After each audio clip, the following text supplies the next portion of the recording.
Namaste, and my appeal to the Prime Minister of this country.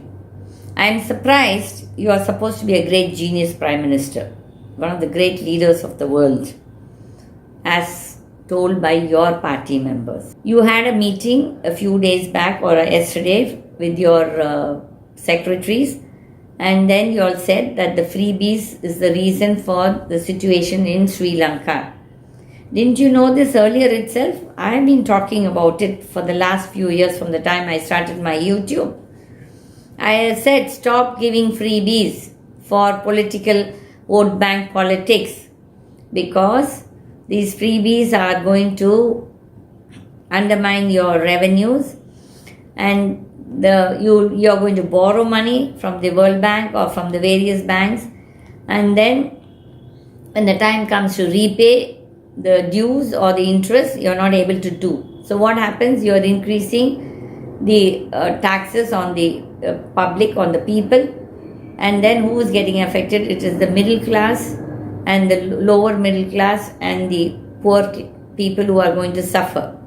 Because in India, the indirect taxes are more heavy or more than the direct taxes. You're giving concessions to the big corporates. You're reducing the corporate taxes by 10% to 25%. That is, from 35 you brought it down to 25%. And you lost 1,65,000 crores in 2021 or 1920 budget. Okay? But the same people who benefited this, that is Adani and Ambani, especially Adani, has earned about 49 billion crores. 49 billion, sorry, not 49 billion US dollars. That is about 4 lakh crores or something. Plus. Huh? And what is the tax he is going to pay? For him, the tax is reduced. How did he earn? His business alone flourished during the corona. It is all a big scam in the NSE. The National Stock Exchange was working during the corona time. I question this. How come the National Stock Exchange alone is working when all the other businesses had to shut down? The corona was not affecting the National Stock Exchange, so the golmaal took place there. The money earned by Adani is there.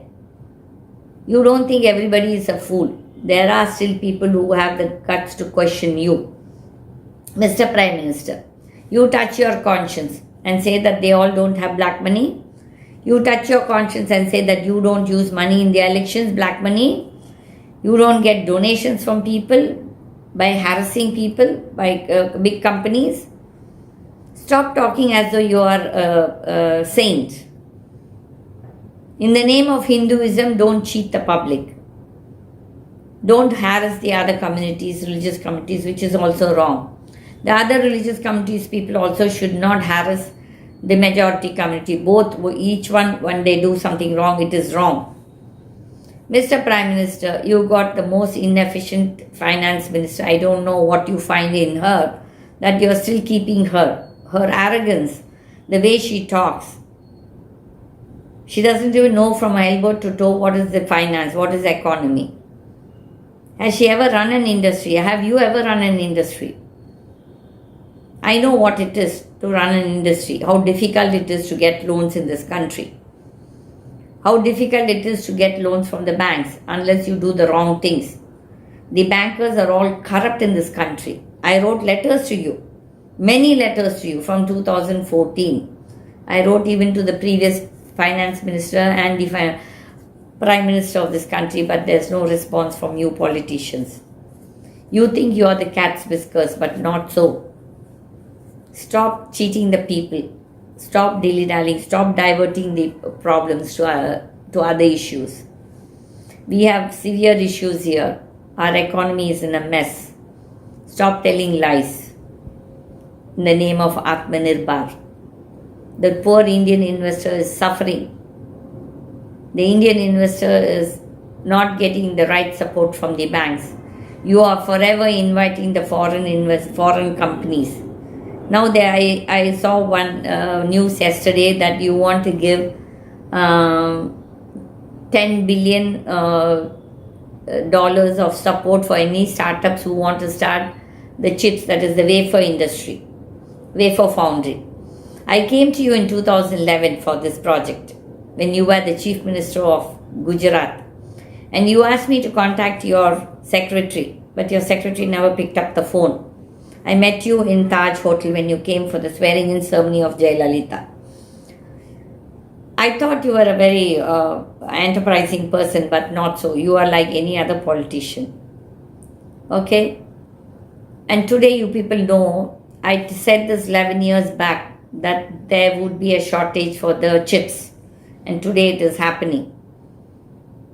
There was somebody who wanted to invest in Gujarat, and I was trying to get in touch with you to start that industry there.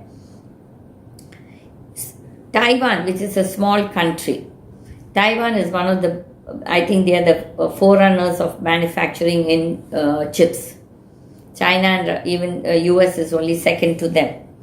When a small country like Taiwan can manufacture these chips, it's called a wafer foundry. We are not able to do, though we have the natural resources for it. Unfortunately, this country is headed and run by people without any brains. Even, even if a clay, you don't even have clay in your heads.